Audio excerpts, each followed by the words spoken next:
What's up? What's up? What's up? Mr. Penn back again with the Titans Curse, Percy Jackson. Side note, before I get into explaining the book, if you guys hear some clickety clacking around, it's because my dog Willow is over here chilling and she's a busybody, okay? Say hi, Willow. Did you say hi? Anyways, so Titans Curse, Chapter 6. So Percy was fighting, well, not was fighting with Thalia because he wanted to take the lead, and Thalia was taking the lead because she thought that was her job to do because she's Zeus's daughter and because she was there before Percy. But besides that fact, they were going against the hunters, and the hunters ended up winning the capture the flag, which got into this big blown out fight between Thalia and Perseus, where Thalia was electrocuting him and he was dousing water on her, and like they were getting ready to get into this big brawl, and then out in the mist came the oracle, who was in the attic, who is a mummified thing, and no one knew that could leave. And even Chiron was like, what, the oracle left the attic? I didn't even know that could happen. So everyone was super surprised, and the oracle said this in the last chapter. It said, "Five shall go west to the goddess in chains. One shall be lost in the land without rain. The bane of Olympus shows the trail. Campers and hunters combined prevail. The Titan's curse must one withstand, and one shall perish by a partner's hand." Woo! So that's one heck of a prophecy. And that's how the last chapter ended. So let's get into chapter 7. Let me take a sip of water first.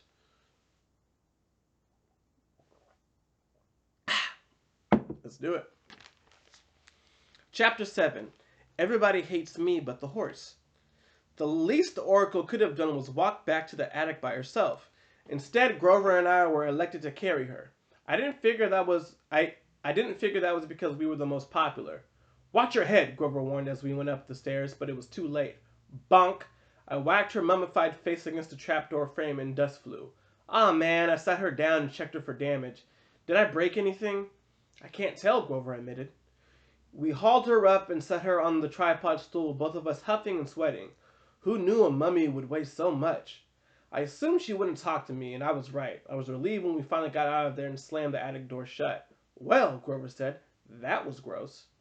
I knew he was trying to keep things light for my sake, but I felt really down. The whole camp would be mad at me for losing the game to the hunters, and then there was the new prophecy from the oracle. It was like the spirit of Delphi had gone out of her way to exclude me. She'd ignored my question and walked half a mile to talk to Zoe.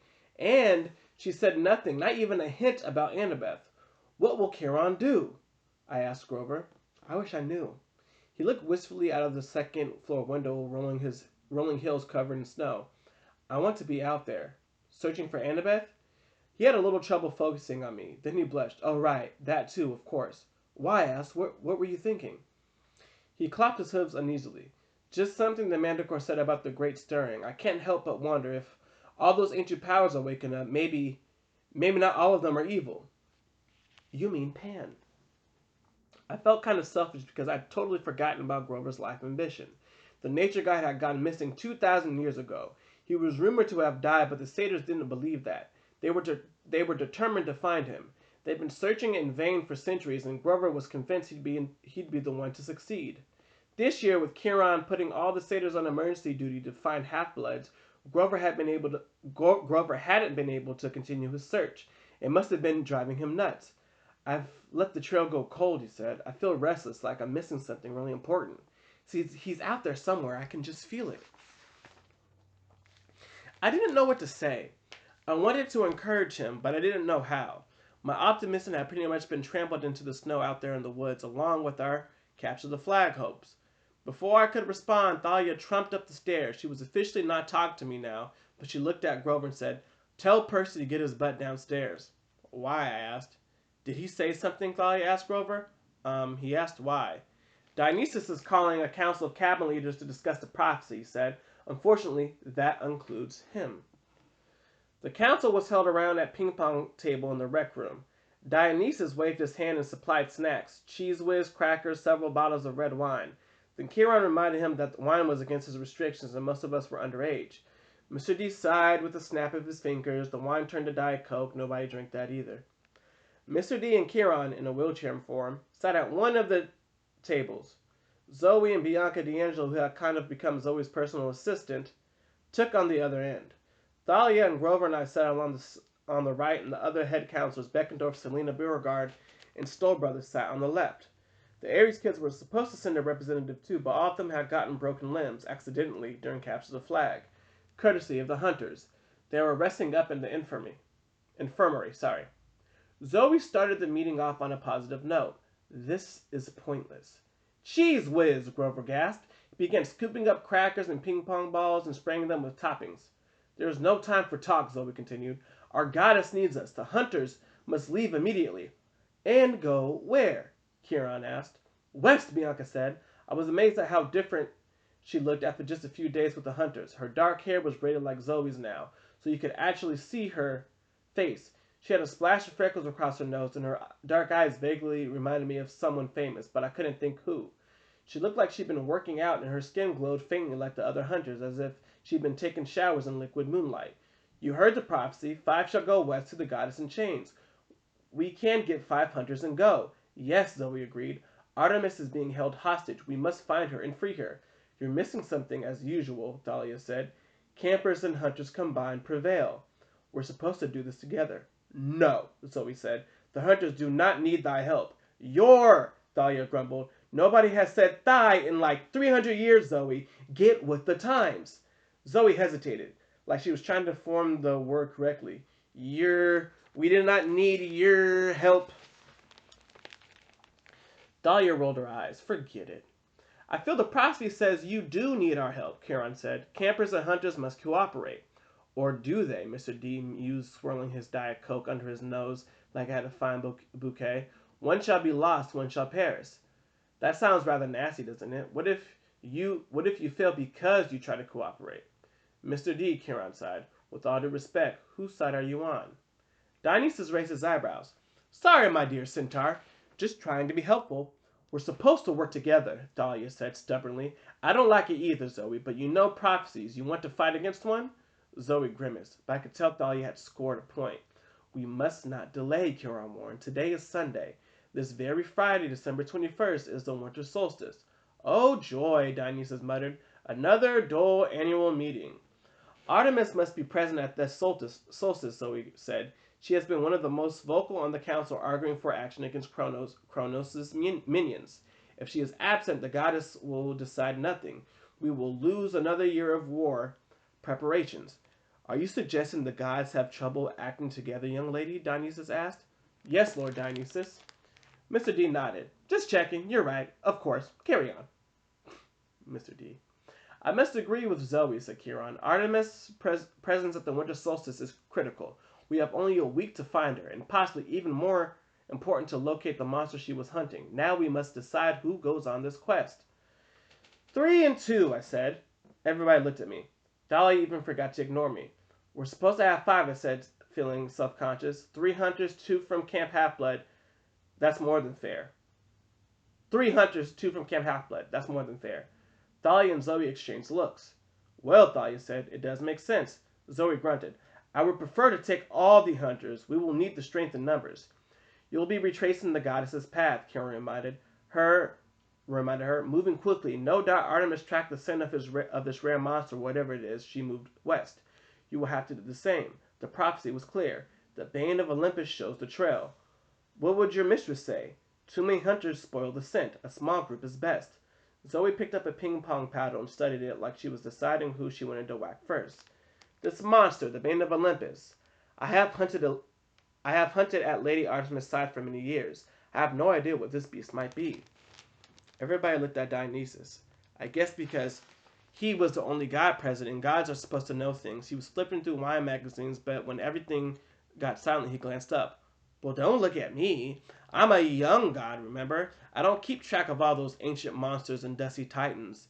They make for terrible party conversation. Kieran said, you don't have any idea about the monster?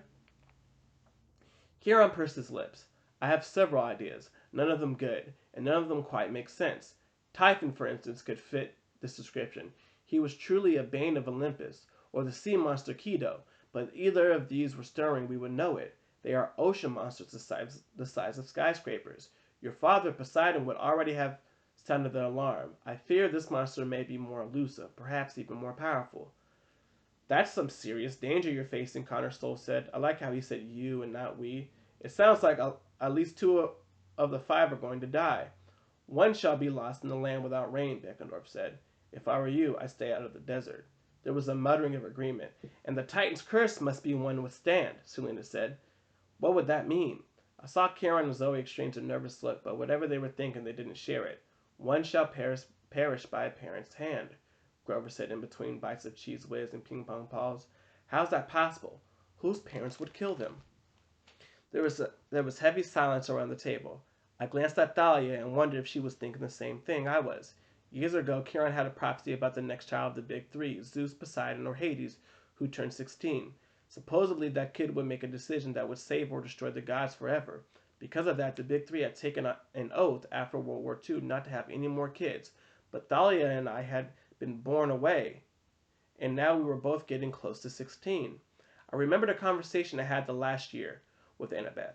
I'd asked if I was so potentially dangerous, why the gods didn't just kill me. Some of the gods would like to kill you, she said, but they're afraid of offending Poseidon. Could an Olympian parent turn against his half-blood child? Would it sometimes be easier just to let them die? If there were ever any half-bloods who needed to worry about that, it was Thalia and me. I wonder if maybe I should have sent Poseidon that seashell pattern tie for Father's Day after all. Good joke. There will be deaths, Karen decided. That much we know. Oh, goody, Dionysus said. Everyone looked at him. He glanced up innocently from the pages of Wine Connoisseur magazine. Ah, Pinot Noir is making a comeback. Don't mind me. Percy is right, Selena Beauregard said. 2 campers should go. Oh, I see, Zoe said sarcastically. And I suppose you wish to volunteer? Selena blushed. I'm not going anywhere with the hunters. Don't look at me. A daughter of Aphrodite does not wish to be looked at, Zoe scoffed. What would thy mother say?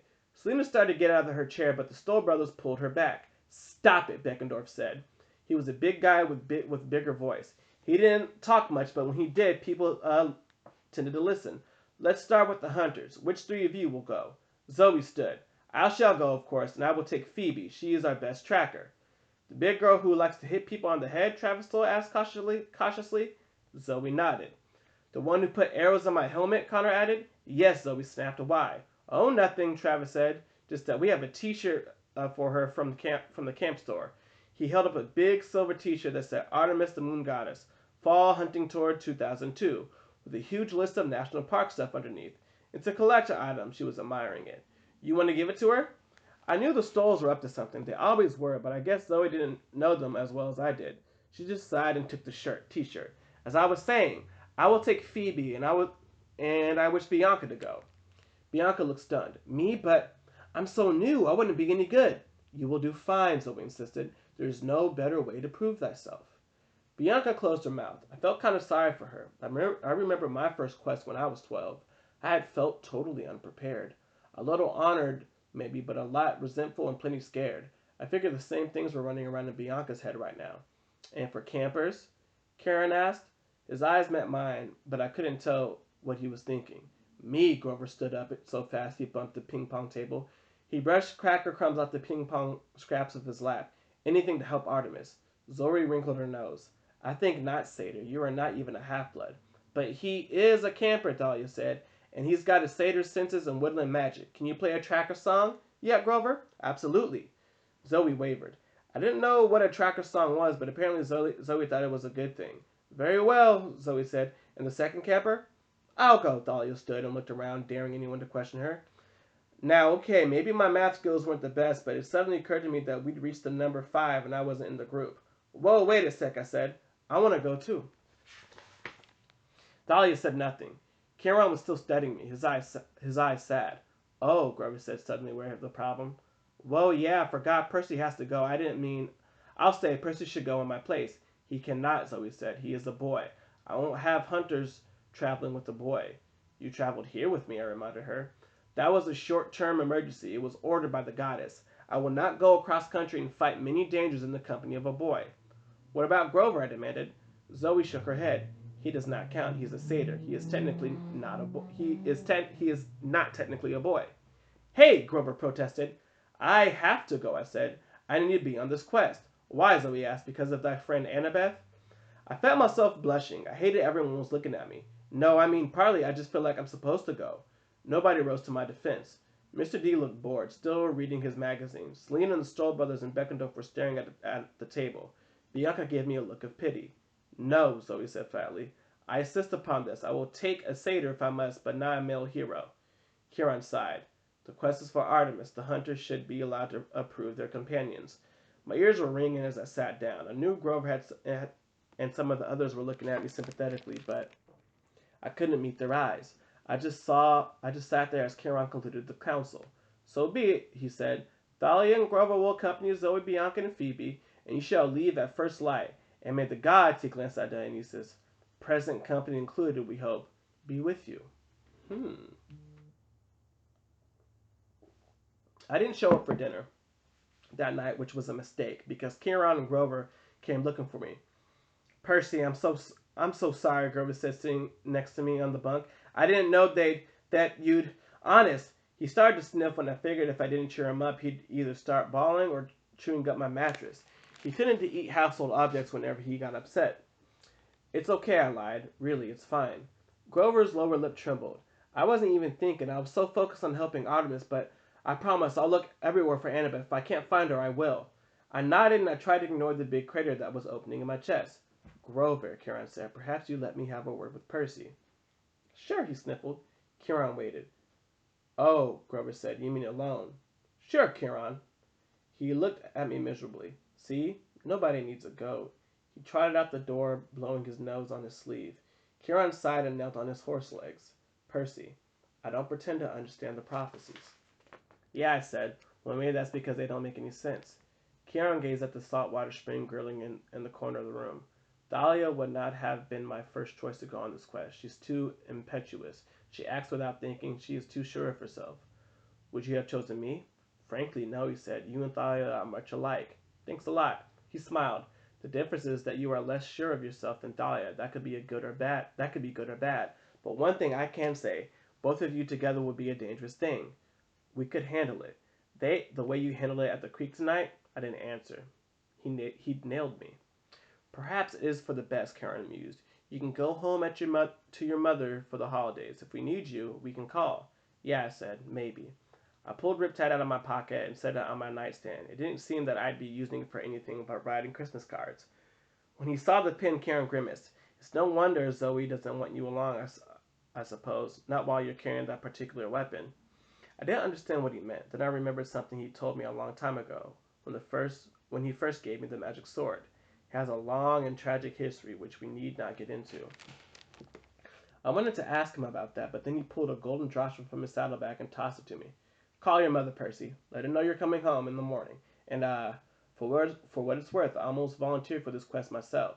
I would have gone if it weren't for the last line. One shall perish by a parent's hand. Yeah. I didn't need to ask. I knew Karen's dad was Kronos, the evil Titan Lord himself. The line would make perfect sense if Karen went on the quest. Kronos didn't care for anyone, including his own children. Karen, I said, you know what this Titan's curse is, don't you? His face darkened. He made a claw over his heart and pushed outward an ancient gesture for warding off evil. Let us hope the prophecy does not mean what I think. Now good night, Percy, and your time will come. I'm convinced of that. There's no need to rush. He said your time, the way people did when they meant your death.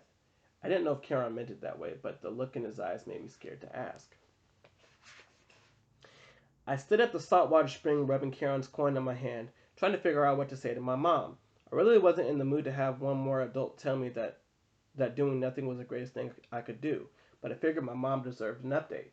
Finally, I took a deep breath and threw in the coin. Oh, goddess, accept my offering. The mist shimmered. The light from the bathroom was just enough to make a faint rainbow. Show me Sally Jackson, I said. Upper East Side, Manhattan. And there in the mist was a scene I did not expect. My mom was sitting at our kitchen table with some guy. They were laughing hysterically. There was a big stack of textbooks between them. The man was, I don't know, 30-something with a longish salt and pepper hair, a brown jacket over a black t-shirt. He looked like He looked like an actor, like a guy who might play an undercover cop on television. I was too stunned to say anything, and fortunately my mom and the guy were too busy laughing to notice my iris message. The guy said, "Sally, you're a riot. You want some more wine?" "I shouldn't. You go ahead if you want. Actually, I better use your bathroom. May I?" "Down the hall," she said, trying not to laugh. The actor dude smiled and got up and left. "Mom," I said. She jumped so hard she almost knocked her textbooks off the table. Finally, she focused on me. "Percy, oh, honey, is everything okay?" "What are you doing?" I demanded. She blinked. "Homework." Then she seemed to understand the look on my face. "Oh, honey, that's just Paul, Mr. Blowfish. He's in my writing seminar." "Mr. Blowfish?" "Blowfish. He'll be back in a minute, Percy. Tell me what's wrong." She knew when something was wrong. I told her about Annabeth, the other stuff too, but mostly it boiled down to Annabeth. My mother's eyes teared up. I could tell she was trying hard to keep it together for my sake. "Oh, Percy." "Yeah, so they tell me there's nothing I can do. I guess I'll be coming home." She turned the pencil around her fingers. "Percy, as much as I want you to come home," she sighed like she was mad at herself. "As much as I want you to be safe, I want you to understand something. You need to do whatever you think you have to." I stared at her. "What do you mean?" "I mean, do you really deep down believe that you have to help save her? Do you think it's the right thing to do? Because I know one thing about you, Percy. Your heart is always in the right place. Listen to it. You're telling me to go?" My mother pursed her lips. "I'm telling you that you're getting too old for me to tell you what to do. I'm telling you that I'll support you even what you decide to do is dangerous. I can't believe I'm saying this." "Mom." The toilet flushed down the hall in our apartment. "I don't have much time," Mom said. "Percy, whatever you decide, I love you, and I know you'll do what's best for Annabeth." "How can you be so sure?" "Because she'd do the same for you." And with that, my mother waved her hand over the mist, and the connection dissolved, leaving me with one final image of her new friend, Mr. Blowfish, smiling down at her. I don't remember falling asleep. But I remember the dream. I was back in the barren cave, the ceiling heavy and low above me. Annabeth was kneeling under the weight of a dark mass that looked like a pile of boulders. She was too tired to even cry out. Her legs trembled. Any second I knew she would run out of strength and the cavern ceiling would collapse on top of her. "How is our mortal guest?" a male voice boomed. It wasn't Kronos. Kronos' voice was raspy and metallic like a knife scraped across stone. I heard it taunting me many times before in my dreams, and this voice was deeper, lower like a bass guitar. Its voice made the ground vibrate. Luke emerged from the shadows. He ran to Annabeth, knelt beside her, then looked back at the unseen man. "She's fading. We must hurry." The hypocrite, like he really cared about what happened to her. The deep voice chuckled. It belonged to someone in the shadows at the edge of my dream. Then a meaty hand thrust someone forward into the light. Artemis, her hands and feet bound in celestial bronze chains. I gasped. Her silvery dress was torn and tattered. Her face and arms were cut in several places, and she was bleeding ichor, the golden blood of the gods. "You heard the boy," said the man in the shadows. "Decide." Artemis's eyes flashed with anger. I didn't know why she didn't just will the chains to burst or make herself disappear, but she didn't seem able to. Maybe the chains prevented her, or some magic about this dark, horrible place. The goddess looked at Annabeth, and her expression changed to concern and outrage. "How dare you torture a maiden like this?" "She will die soon," Luke said. "You can save her." Annabeth made a weak sound of protest. My heart felt like it was being twisted into a knot. I wanted to run to her, but I couldn't. "Free my hands," Artemis said. Luke brought out his sword backbiter. With one expert strike, he broke the goddess's handcuffs. Artemis ran to Annabeth and took the sudden burden from her shoulders. Annabeth collapsed on the ground and lay there, shivering. Artemis staggered, trying to support the weight off the black rocks. The man in the shadow chuckled. "You are as predictable as were easy to beat, Artemis." "You surprised me," the goddess said, straining under her burden. "It will not happen again." Indeed, it will not," the man said. Now you are out of the way for good. I knew you would not resist helping a young maiden. This is, after all, your specialty, my dear." Artemis groaned. "You know nothing of mercy, you swine." "On that," the man said, "we can agree. Luke, you may kill the girl now." "No," Artemis shouted. Luke hesitated. She may yet be useful, sir. Further bait." "Bah! You truly believe that?" "Yes, General. They will come for her, I'm sure." The man considered. "Then the Dracanae can guard her, assuming she does not die from her injuries. You may keep her alive until winter solstice. After that, if our sacrifice goes as planned, her life will be meaningless. The lives of all mortals will be meaningless. Luke gathered up Annabeth's listless body and carried her away from the goddess. You will never find the monster you seek, Artemis said. Your plan will fail. How little you know, my young goddess, the man in the shadows said. Even now your darling attendants begin their quest to find you. They shall play directly into my hands. Now, if you'll excuse us, we have a long journey to make. We must greet your hunters and make sure that their quest is challenging. The man's laughter echoed in the darkness, shaking the ground until it seemed the whole cabin ceiling would collapse. I awoke with a start. I was sure I heard a loud banging. I looked around the cabin. It was dark outside. The salt spring still gurgled. No other sounds but the hoot of an owl in the woods and the distant surf on the beach. In the moonlight on my nightstand was Annabeth's New York Yankees cap. I stared at it for a second and then bang, bang! Someone or something was pounding on my door. I grabbed Riptide and got out of bed. Hello, I called. Thump, thump. I crept to the door. I uncapped the blade, flung open the door, and found myself face to face with a black Pegasus. Whoa, boss, his voice spoke in my mind as it clopped away from the sword blade. I don't want to be a horse kebab. Its black wings spread in alarm, and the wind buffeted me back at a step. Blackjack, I said, relieved and a little irritated. It's the middle of the night. Blackjack huffed. Ain't either, boss. It's 5 in the morning. What you still sleeping for? How many times have I told you, don't call me boss? Whatever you say, boss. You're the man. You're my number one.